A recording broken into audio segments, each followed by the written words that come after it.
Hola, ¿qué tal? ¿Cómo andan? ¿Se escucha? Hola, buenas, sí. Hola, ¿qué tal? Bueno, somos pocos. Esperamos un ratito más, apenas un minuto y empezamos. ¿Mm? Así no se pasa demasiado tiempo. Hay además. Bueno, vamos a retomar un poco lo de la clase pasada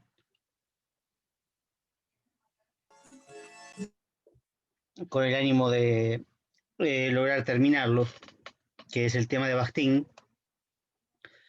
El problema de los géneros discursivos es el nombre del artículo, del único que vemos de él.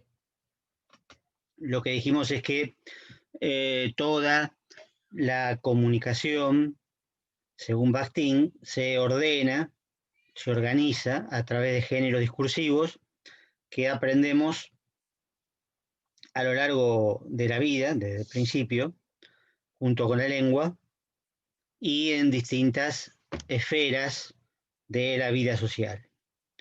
Cada esfera, cada ámbito, cada sector, digamos, de la vida social, como puede ser la familia, la escuela, el trabajo, la universidad, cualquiera que pertenezca a nuestra sociedad, a nuestra cultura, va a poseer una serie de géneros discursivos que lo caracterizan y que aprendemos para poder comunicarnos con otros. Los géneros para Bakhtin se caracterizan por una estructura, una composición, digamos, es cómo están estructurados, cuál es su forma general, cómo empiezan, cómo terminan, por un tema, por lo menos, o una serie de temas puede ser, y por su estilo. Y a su vez, dentro de los géneros discursivos, en realidad lo que vamos a encontrar son enunciados, ¿no? Enunciados que son entidades totalmente concretas y perceptibles, que en cierto sentido se corresponden con el habla en Saussure, solo que Bakhtin no utiliza la expresión habla porque para él no existe una oposición entre lengua y habla como para Saussure, solo existe la comunicación concreta. Entonces ahí es donde el sentido se produce, en la relación entre un emisor o autor, o ya lo vamos a llamar después más adelante, enunciador, y el destinatario, el otro, el que está del otro lado, escuchando, leyendo, lo que sea.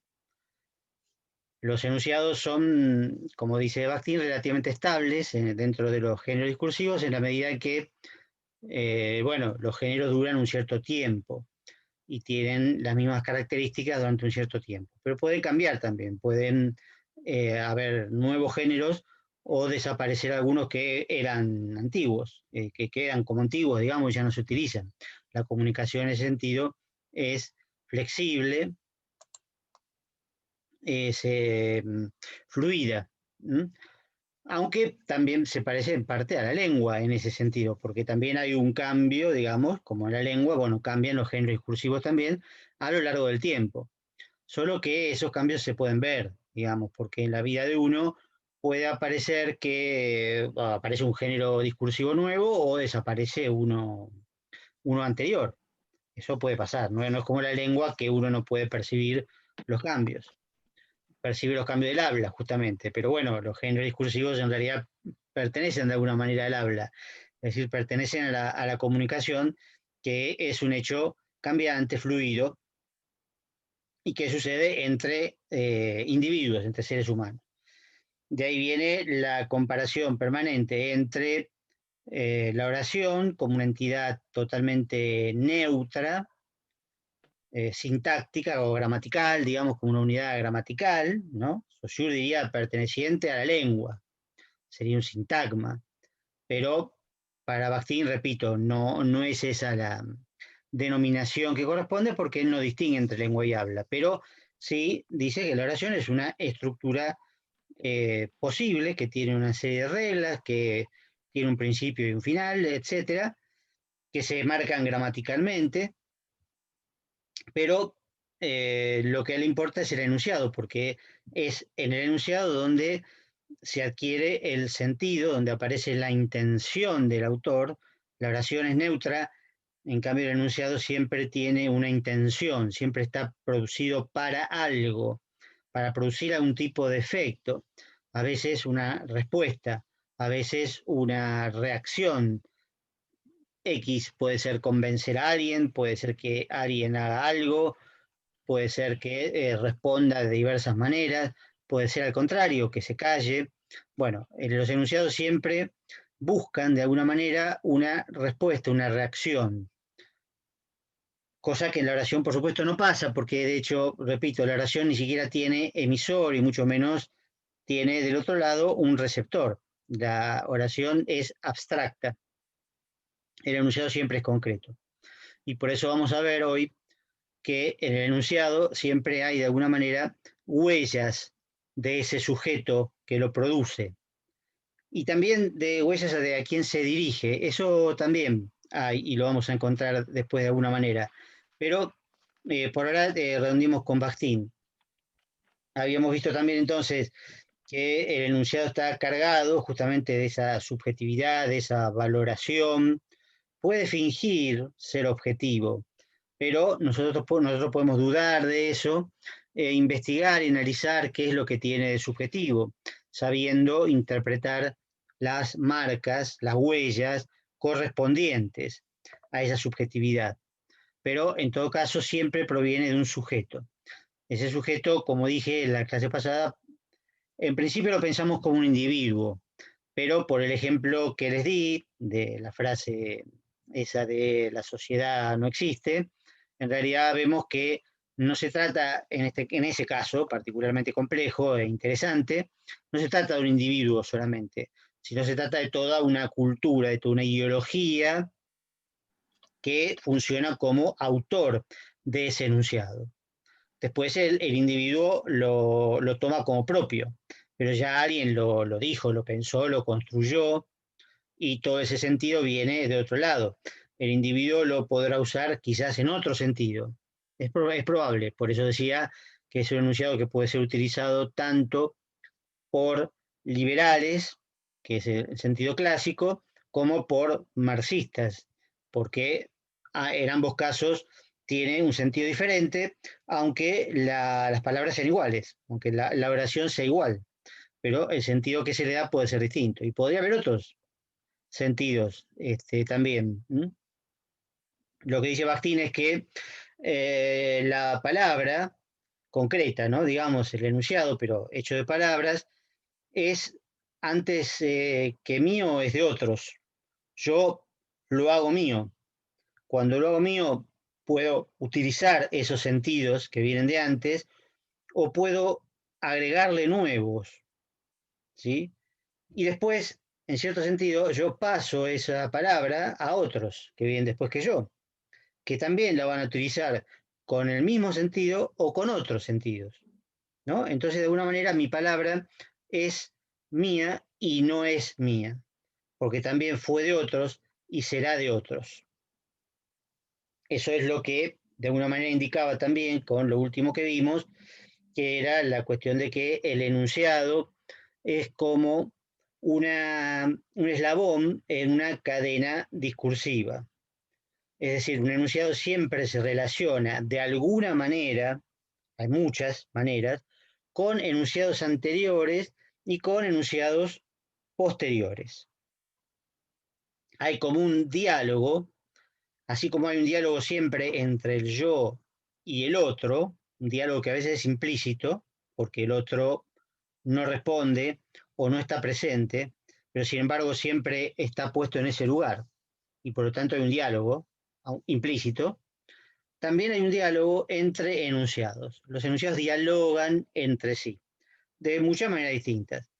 Si un enunciado es una respuesta, como vimos que es un poco la matriz de esto, el núcleo o el ejemplo básico de esta relación es pregunta-respuesta, bueno, perfecto. La respuesta, ¿qué es sin una relación con la pregunta?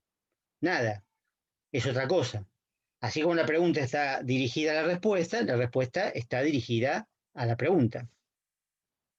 Después puede haber otra pregunta, como en el caso de un reportaje o de una entrevista, digamos, bien hecha, donde, por ejemplo, después de la respuesta, el periodista repregunta, ¿sí? Que es lo que deberían hacer todos, es decir, toma elementos de la respuesta que no son satisfactorios o que a lo mejor desvían el tema y repregunta. ¿Sí? Y entonces ahí el entrevistado está otra vez forzado a responder y se hace toda una cadena de enunciados que no están aislados, sino relacionados entre sí. Ese es un ejemplo sencillo. Un ejemplo más complicado, en un género secundario, como puede ser la novela. Cuando uno dice, bueno, una novela, ¿no? Que ya sabemos que es un solo enunciado, aunque tenga 1000 páginas, ¿qué pasa? Esa novela, ¿con qué se relaciona? Bueno, se relaciona con todas las novelas que están antes que ella, porque si decimos que es una novela, es porque tiene ciertas características que la hacen identificar como novela. X, no importa cuál. Es un relato, tiene muchos personajes, tiene cierta extensión, los personajes están desarrollados psicológicamente, bueno, no importa, ciertas características. Supongamos una novela policial, para hacerlo más específico. Una novela policial, bueno, obviamente tiene que tener a un crimen o hechos de violencia, alguien que investiga, una solución. Bueno, esas características la hacen que sea una novela policial, pero hay muchas anteriores que son como ella, ¿sí? Y eso es una relación. A veces la relación, por supuesto, es más explícita.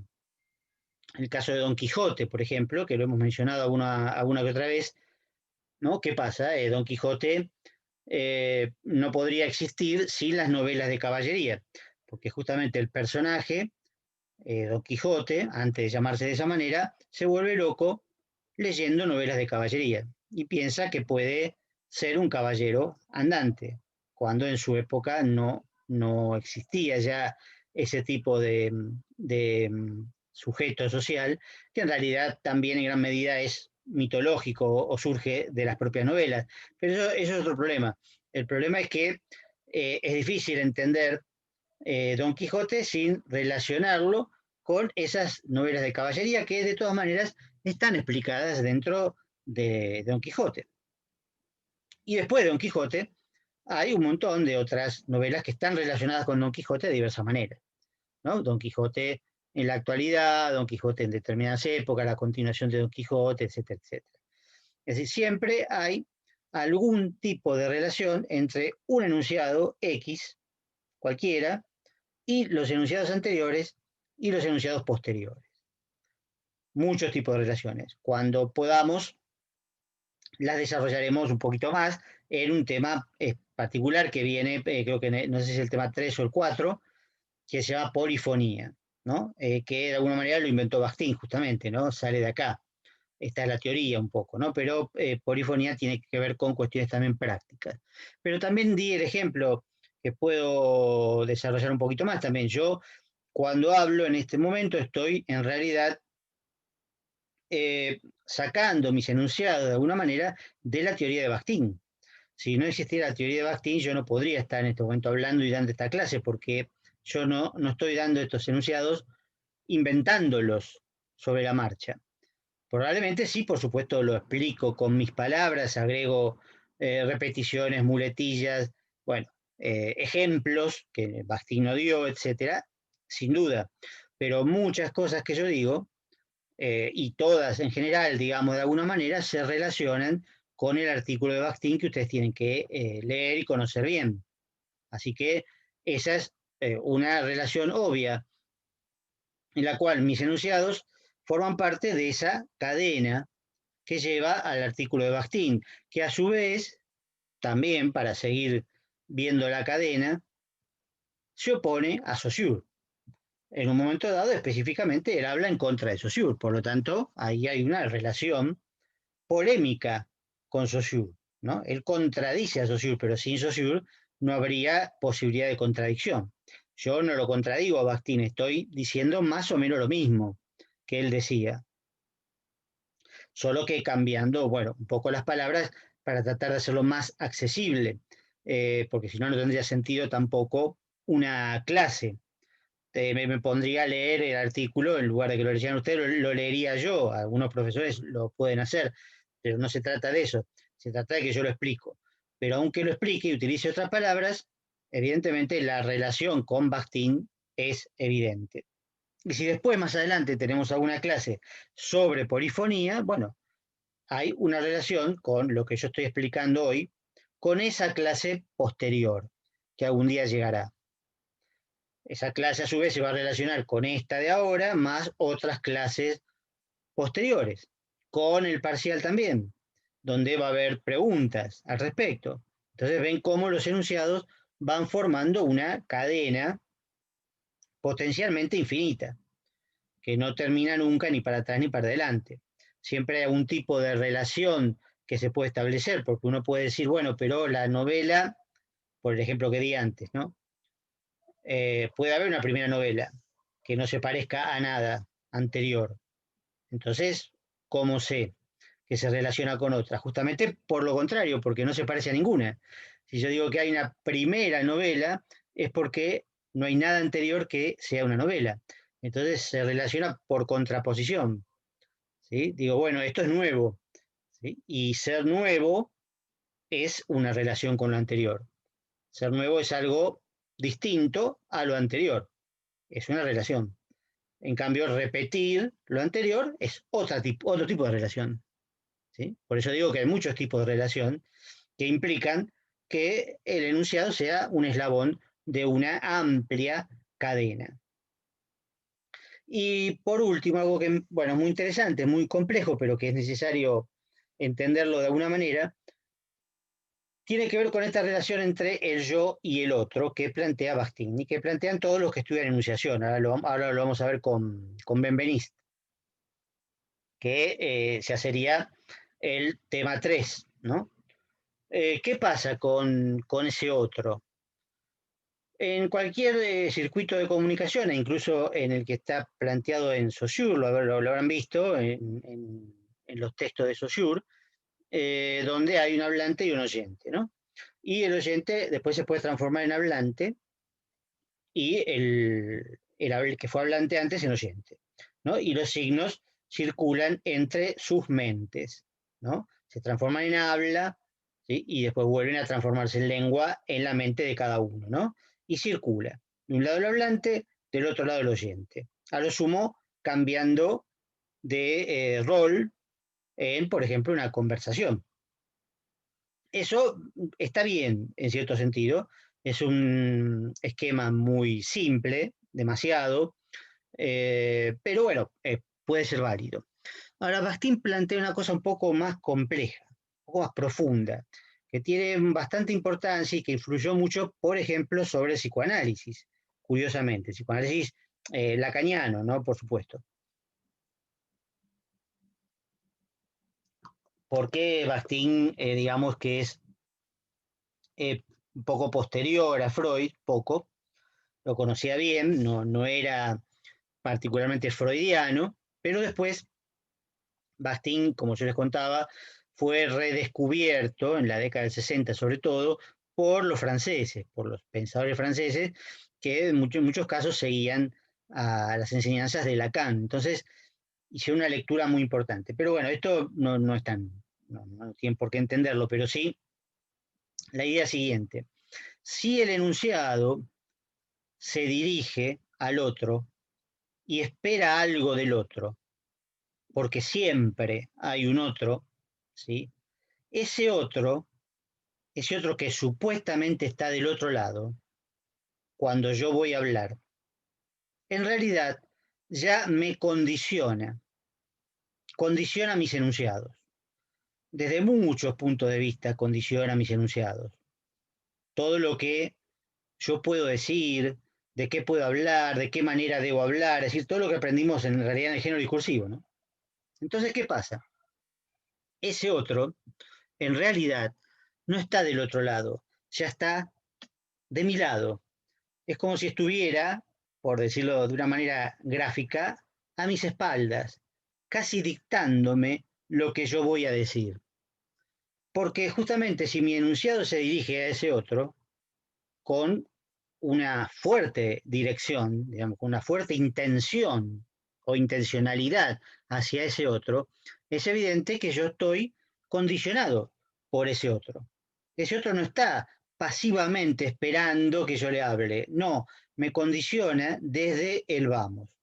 Un ejemplo muy sencillo es si, por ejemplo, el otro a quien me dirijo habla otra lengua, ¿no? Por ejemplo, inglés o lo que fuera, ¿no? Ruso, italiano, cualquier idioma, suajili o mapudungún, lo que sea, cualquier otro idioma. ¿En qué idioma me voy a dirigir a él cuando le hable? Sabiendo que habla ese otro idioma. Creo que es sencillo, en que yo, si conozco ese idioma, me voy a dirigir a él en ese idioma, porque quiero que me entienda. Si le hablo en castellano, no me va a entender, ¿para qué le voy a hablar? Entonces, si el otro habla inglés, si yo sé que habla inglés, solo inglés, y yo hablo algo de inglés, bueno, trataré de hablarle en inglés. Pero si no sé inglés, bueno, no le hablo directamente, porque ¿para qué le voy a hablar en castellano si no va a entender nada? ¿No? Entonces, fíjense que el otro me está condicionando nada menos que el idioma que utilizo. Si yo quiero convencer al otro de algo, ¿no? Si quiero convencerlo de cualquier cosa, ¿no? De que tal cosa es verdadera o falsa, de que vote a fulano o mengano, de que salga conmigo, digamos, ¿no? Por una cuestión de seducción, ¿no? De convencimiento amoroso, ¿no? Mis enunciados van a estar obviamente condicionados a eso. Yo no lo voy a convencer de cualquier manera, ¿sí? Voy a intentar convencerlo con ciertas, por decir así, estructuras, tácticas, retóricas, que me sirvan para convencerlo, ¿no? Porque supongamos que yo quiero seducir a alguien y le hablo mal de mí, digamos, le digo, "Ah, yo soy un desastre, yo buena, yo soy infiel, no me importa nada, no quiero a nadie, qué sé yo". No, obviamente no lo voy a seducir nunca de esa manera, ¿no? Tendré que hablarle, decirle determinadas cosas para seducirlo. Si quiero que vote a fulano en lugar de Mengano, bueno, tendré que hablarle bien de fulano, quizás no demasiado de manera evidente o cargosa, pero tendré que utilizar los argumentos necesarios a favor de fulano para lograr que se convenza de que lo tiene que votar. Bueno, eso que se conoce obviamente como marketing político en una campaña. Y entonces, ¿qué pasa? ¿Dónde está mi libertad? Mi libertad está muy condicionada, primero por el género discursivo, obviamente, pero acá, en este caso particular que estoy explicando, por la presencia del otro. Como yo me dirijo al otro con una intencionalidad, ese otro, en realidad, está mucho más presente en lo que yo digo antes incluso de que lo diga. Y, como siempre, utilizo el ejemplo de la clase, en este caso, ¿no? Es decir, lo que nos une a nosotros, ¿no? Como género discursivo, nosotros, como género discursivo. Digo, yo, por supuesto, estoy, por un lado, obligado por el género discursivo a seguir cierta estructura de la clase, el contenido temático que es Bakhtin, un cierto estilo que es la forma en que selecciono determinadas palabras o determinadas estructuras sintácticas, etcétera, que eso es un condicionamiento. O sea, totalmente distinto si yo estuviera hablando con un amigo por teléfono, totalmente distinto. E incluso hasta si hablara de Bastín por ahí, si el mismo contenido temático, pero hablaría de otra manera con un amigo que me preguntara algo de Bastín. Le hablaría de otra manera, con otra estructura, con otras palabras, etc. Pero acá yo estoy obligado por un género discursivo determinado, donde mi libertad está muy acotada, porque tengo que responder a ese género discursivo. Tengo que cumplir con las reglas, porque si rompo las reglas no estaría siendo profesor, ¿no? Desde todo punto de vista, ¿no? Profesional, ético y todo lo que quieran, pero sobre todo desde un punto de vista comunicativo. Desde un punto de vista comunicativo no estaría siendo profesor. qué sé yo, suponiendo pues, que pusiera a hablar en ruso, si supiera hablar en ruso, obviamente no sería correcto. Y acá empieza el otro aspecto que estábamos hablando recién. Yo tengo que tener en cuenta quiénes me están oyendo, que son ustedes. Es decir, el otro, en este momento respecto de mí, son ustedes. Entonces yo me dirijo a ustedes de una manera que, bueno, yo presupongo que hasta cierto punto y con la poca ida y vuelta que hay en este caso, digamos, porque bueno, no hay solo pantallas en negro, fotos, ¿no? Y una sola persona en la pantalla, así que no tengo mucho feedback, mucha retroalimentación de qué está pasando, pero aún así yo tengo cierta experiencia y trato de que mi clase esté dirigida hacia un cierto nivel de posibilidad de comprensión. Podría subir mucho ese nivel si tuviera que exponer, por ejemplo, en un congreso, ¿no? Donde fueran todos especialistas en Bakhtin y entonces, por supuesto, yo podría hablar de otras cosas y en un nivel y con un estilo que no sería accesible a ustedes, por ejemplo. También podría intentar bajar un poco más todavía. Bajar y subir en este caso son metáforas un poco desafortunadas, pero creo que se entienden a qué me refiero. Podría tratar de hacerlo más aparentemente fácil, utilizando palabras quizás más vulgares o más sencillas, pero la verdad que no es muy posible hacer eso, ni conveniente. Entonces, yo me dirijo hacia ustedes teniéndolos en cuenta como un otro que me condiciona mucho en cuanto a mi forma de expresarme y mi forma de adaptarme a este género discursivo, pero por supuesto también tengo un cierto margen de libertad en ese sentido, aunque esa libertad está por otro lado condicionada, por supuesto, por el género discursivo, es decir, tengo que explicar Bakhtin en una clase universitaria. Eso desde ya es un condicionamiento. Pero el condicionamiento al cual me estoy haciendo referencia ahora es a la presencia de el otro. En este caso no es una presencia, pero bueno, supongo que están de ese lado, o en todo caso alguno verá o escuchará las clases grabadas, es el mismo caso, ¿sí? Ahora vamos a ver la diferencia también, qué pasa con ustedes, ¿no? Ustedes como un otro inmediato hacia los enunciados que yo estoy emitiendo y qué pasa con los que por ahí accidentalmente acceden a esta clase, ¿no? Y pueden a lo mejor escuchar esta clase sin ser alumnos, ¿no? Que no es el caso, digamos, porque las clases están puestas solamente para que las vean ustedes, ¿no? Pero si yo en algún momento abriera esas clases y la pudieran escuchar o hablar o ver otros, vamos a ver qué pasaría en ese caso. Que es muy interesante la diferencia, ya que yo no me estoy dirigiendo a otros, como decía recién, ¿sí? Sino que me estoy dirigiendo a ustedes, aunque los conozca poco. Pero ya vamos a ver qué pasa con eso, con ese conocimiento que uno tiene del otro y específicamente qué tipo de otro es ese, que vamos a ver que es un poquito más complicado también que esto, ¿no? Pero lo importante para Bakhtin sin salirnos de Bakhtin, es esta importancia del diálogo entre el yo y el otro, pero en el cual el otro no es un participante pasivo, que se limita a esperar el mensaje pasivamente, porque ya está de alguna manera presente en lo que podríamos llamar el imaginario del que habla, del enunciador, es decir, del que Eva está construyendo los enunciados. Esto pasa en cualquier tipo de género discursivo y en cualquier tipo de enunciado, por lo tanto, pero por supuesto de distinta manera, por eso di varios ejemplos distintos, ¿no? eh, Uno a veces, como decía antes, si va a tratar de convencer a alguien, probablemente tenga que hablar en los términos de esa persona, ¿no? Tratará de caer bien, ¿no? De utilizar argumentos que la otra persona pueda no solamente entender, sino estar de acuerdo con ellos, etc.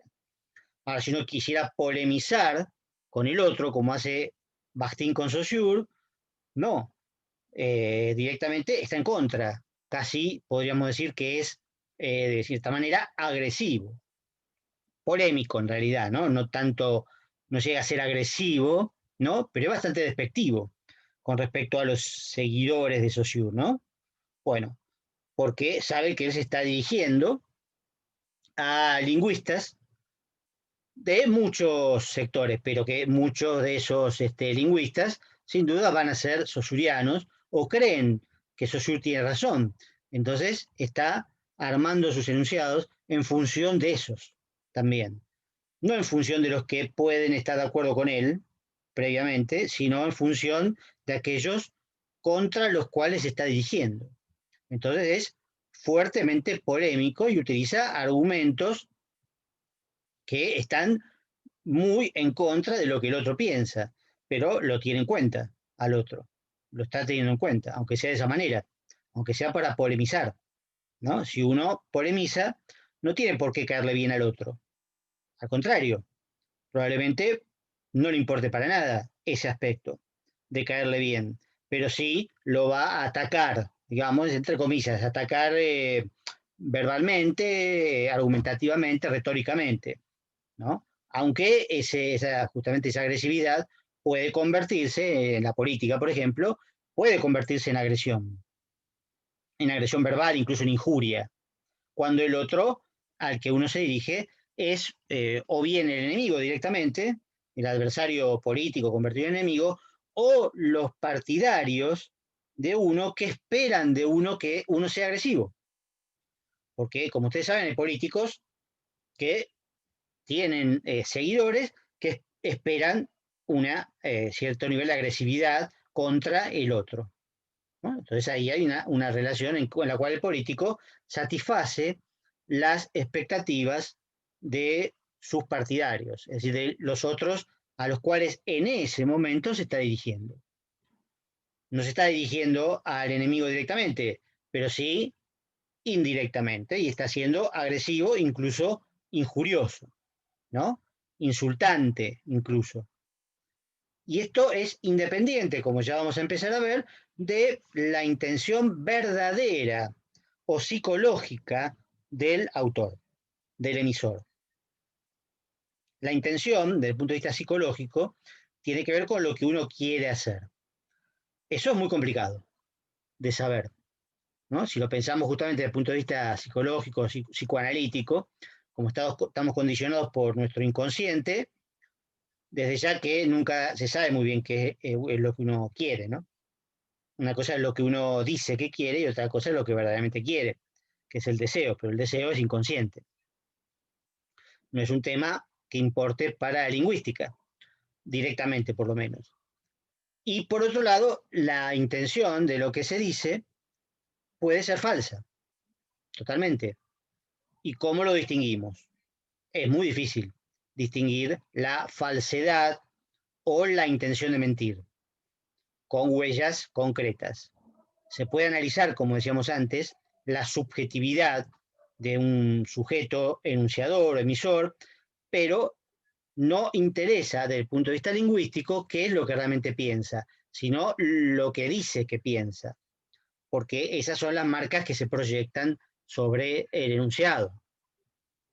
Pero si dice la verdad o no la dice, o si intenta de verdad, o si piensa de verdad lo que dice, no lo podemos saber exactamente, porque incluso, repito, ni siquiera sabemos si estamos diciendo la verdad cuando hablamos nosotros, ¿no? Cuando, por ejemplo, queremos, justamente decimos antes, bueno, seducir a alguien o convencer a alguien, por ahí estamos mintiendo a propósito y sabemos que mentimos.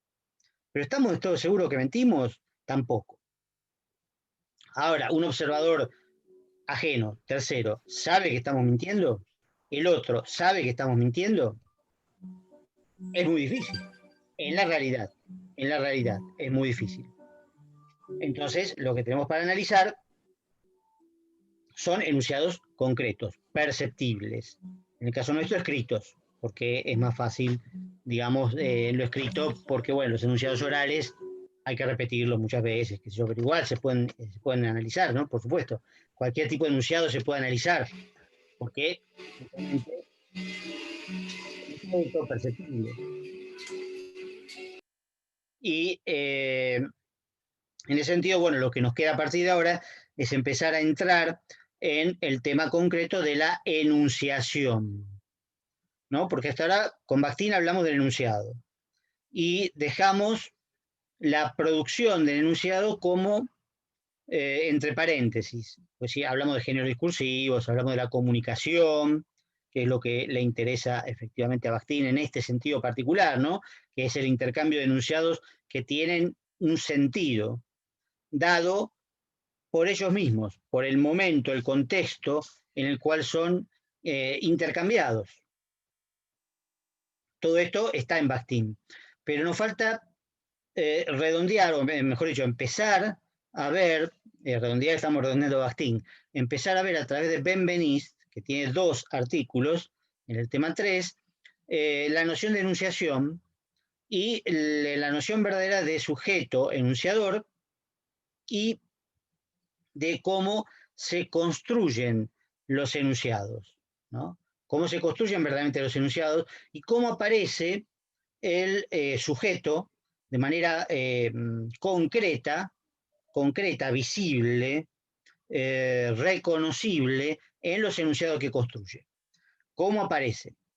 Por eso, uno de los artículos de Benveniste, que vamos a pasar a ver ahora, se llama De la subjetividad en el lenguaje, ¿no? Es un artículo muy breve, pero muy denso, muy difícil. De la subjetividad en el lenguaje, ¿no? Es decir, ¿cómo aparece la subjetividad? ¿Qué relación tiene con el lenguaje? ¿No? Y con las producciones del lenguaje. Bueno, se va a cortar ahora mismo, ya prácticamente, así que arrancamos de vuelta, ¿no? El otro artículo de Benveniste, que vamos a ver ahora, se llama El aparato formal de la enunciación. ¿Sí? Esos son los artículos que tienen que leer, pero sepan que hay un montón de material